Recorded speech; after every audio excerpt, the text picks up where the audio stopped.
So one of the most common questions I get via email is, how do you store your collection? Any advice on storing it? Stuff like that. So I thought I'd just do a quick video and give people a peek at how I keep my goodies. Alright? So as you can see, I tend to reuse boxes that I find interesting to look at on the outside, to put interesting stuff on the inside. So I use old cigar boxes, wine boxes,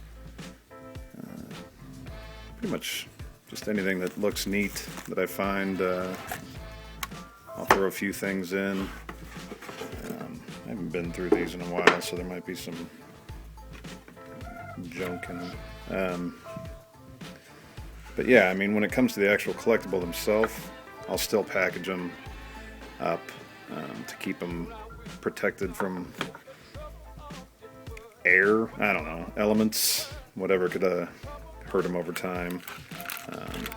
But yeah, so I just kind of mix and match. Occasionally there is some method to the madness, and there'll be some consistency inside. These are all pretty random boxes. This is mainly focusing on the candy and gum.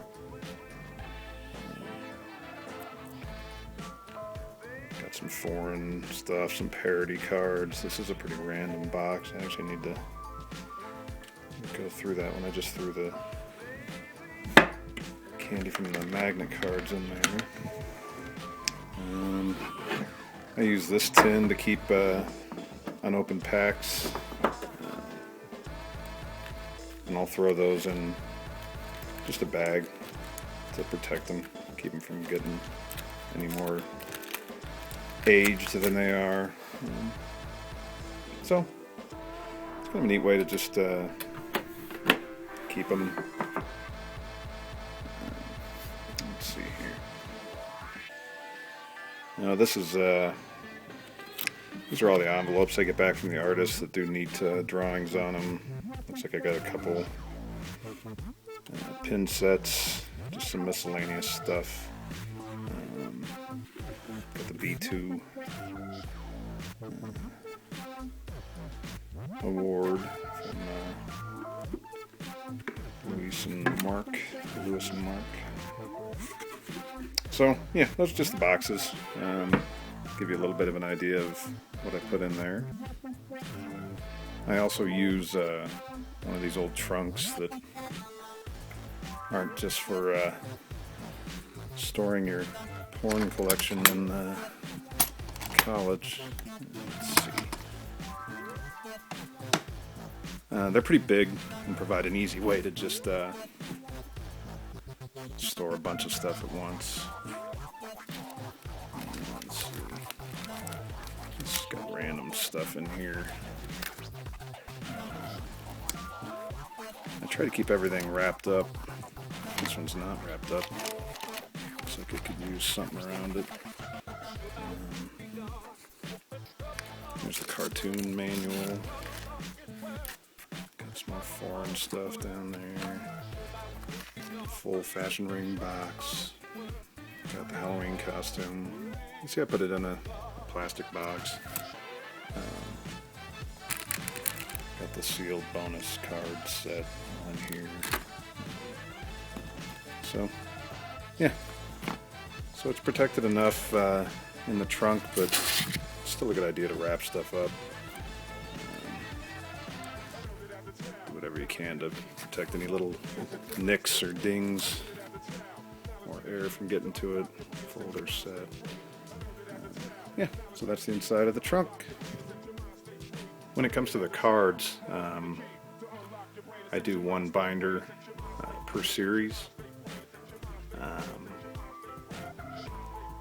And then I also do binders for specific things like wrappers, posters around the world. I made all these labels. They had the year on them, card numbers. I don't know if that's coming out or not.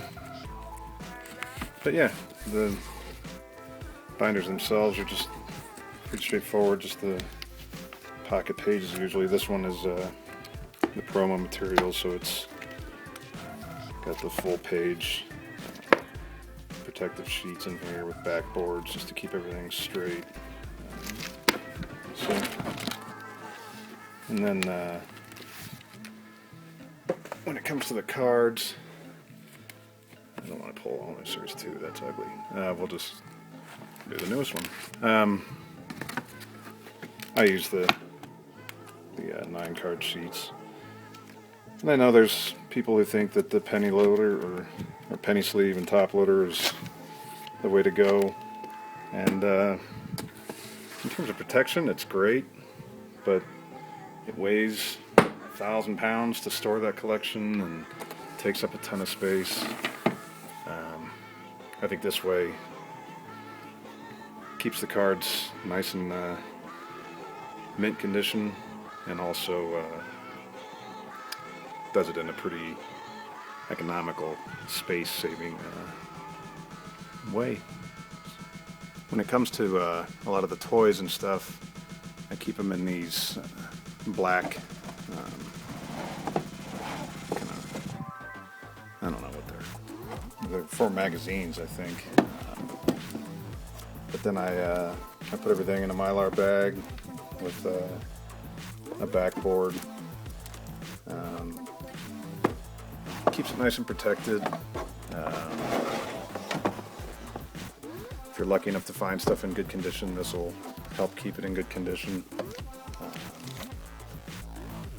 You can still take it out and look at it without having to worry about dinging up the corners or anything like that. I also keep my foreign albums in one of these. This one's pretty heavy. Let's see if I can not drop it. But I tend to use the rigid protectors as much as I can with these. You can see they don't fit all the way, but it still helps protect them just a little bit more than throwing them in willy-nilly. So yeah, so that's how I keep that part of the collection. You can see I got them both on the shelf right there. And lastly, I think a lot of you guys have probably already seen this, but this is one of the things I have to store minifigures. This is where I keep the cheap toys. I have a couple of these drawer things. This one actually is the one that has the cheap toys though, so it comes in pretty handy. You just load up the drawers, separate them by color. You can separate them by sculpt, you can do whatever you want, but that keeps them nice and sorted, keeps them out of the way, and yeah, works pretty well for me. So that pretty much does it. Like I said, just a short video. Since I get asked a lot about how I keep my stuff, thought I'd show you. Hope you liked the little peek into how I keep my collection. And until next time, happy collecting.